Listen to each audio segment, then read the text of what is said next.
桃园的石门水库部分地区有开放水上运动的申请，也毋过最近有游艇业者发现讲，有民众的过 SUP 并无穿救生衣，嘛无伫规定的航道顶头，业者坦承有疏失。主管机关嘛表示讲，会来加强巡逻，嘛要求厂商得爱遵守路线。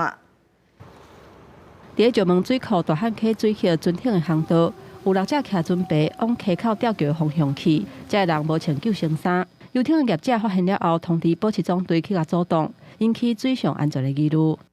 当天早上，我们大概2个码头船班有10几艘的船班，都会在那个水域一直上上下下，有可能因为船经过起的那个浪涛，都有可能让他们的船只会翻覆。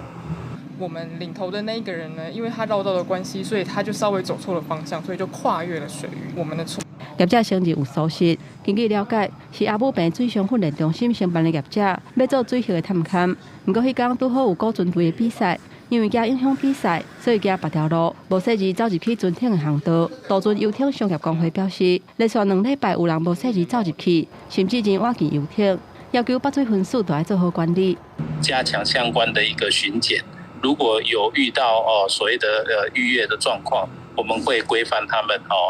在我们指定的水域里面来进行运动。体育局回应讲，目前阿母坪水上运动训练基地是外包经营，工作人员伫做营运进程的准备。虽然之前有向拔水分署提出申请，不过厂商对当地水域也无熟，无设置走入去巡艇的航道，会提醒厂商都要遵守合约的规定。记者综合报道。